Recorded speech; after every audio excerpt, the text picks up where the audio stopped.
Finally, we had the release of CD Projekt Red's most anticipated game of the year, Cyberpunk 2077, and it's taken the gaming world by storm. And being a massive fan of the genre, I thought I'd revisit some retro Cyberpunk games that I believe are better than Cyberpunk 2077. So go grab your cyberware and let's get ready to jack in as we visit our first Cyberpunk game in the series. And here it is, Smash TV. What's the #1 television show in the whole wide world?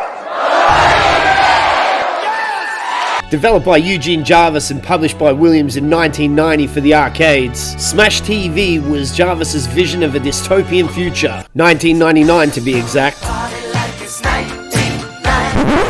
Get him out of here now! Where the buildings of megacorporations line the city skyline. The media isn't exactly honest, and where reality TV has taken a turn for the worst, or for the better in my opinion. I'd buy that for $1. Jarvis had begun his career at Williams Electronics in the late 1970s, working on their pinball machine line. However, his fate would ultimately change upon the release of Space Invaders. And lucky for us, this would go on to spark a huge interest in video games, where he would go on to create such classics as Defender and Robotron 2084. Robotron had been a massive hit in the arcades, and was ahead of its time for a game produced in 1980, as unlike its contemporaries, Robotron had two unique features: an in-game story about advanced robots that would put even Isaac Asimov to shame, and a twin joystick system. These features would become the foundation for Smash TV. Jarvis would team up with Williams' colleague Mark Turmel, as well as Mr. Mortal Kombat himself, John Tobias, to complete Smash TV. Smash TV is the name of the world's most popular reality TV show, and takes place in front of a live studio audience, where two lucky contestants travel from room to room, shooting their way through hordes of enemies for their chance to win big money, big prizes. It had been inspired by the 1987 movie The Running Man, which was based on the book of the same name, and was written by none other than horror writer Stephen King. Have any of you guys read the book? If the answer is yes, Let me know in the comments which one you thought was better.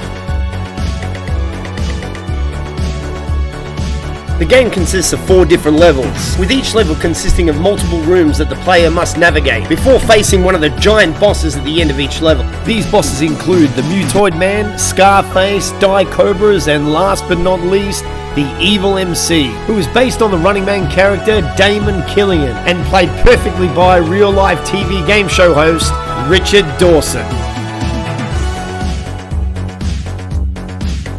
Anybody who plays shoot-em-ups knows that a shoot-em-up is only as good as its arsenal that you have at your disposal. And the arsenal Smash TV delivers is nothing short of sensational. You blast through the bad guys with either grenade or missile launchers, 3-way spreaders, or do what I like to do and just run through them with your force field. This insane level of high-tech weaponry, combined with the gorgeous-looking brightly coloured sprites and animations, makes playing Smash TV a pleasurable experience. And speaking of pleasure, there is a secret room to unlock called the Pleasure Dome, which players can unlock by collecting a certain amount of keys that are scattered throughout all the rooms throughout the game. However, according to Jarvis, the original arcade release didn't have the Pleasure Dome programmed into it and was, quote, a total scam. Fuck you. This resulted in numerous complaints and false claims about finding the Pleasure Dome, causing the team to go back and re-release the game with the Pleasure Dome in it. We give them what they want.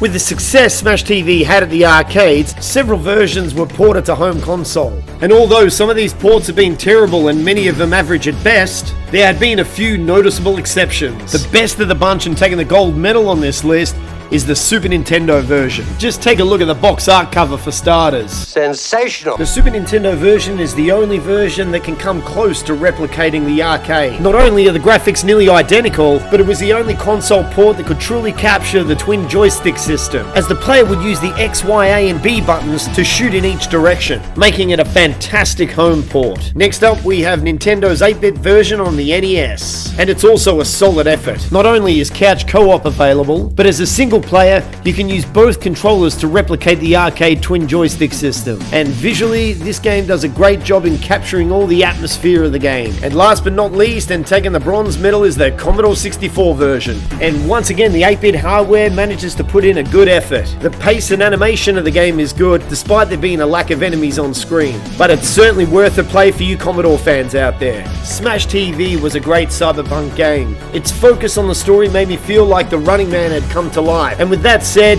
I've put together an episode of Smash TV for you guys to enjoy. But like any TV show, we must first hear from its sponsor. It's back. Big is back, because bigger is better. 6000 SUX, an American tradition.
If you wish to see another review, click on the video you see on the screen now. And for more retro gaming content, please consider subscribing. Leave a comment, hit the like button, all that good stuff. I'll see you on the next video.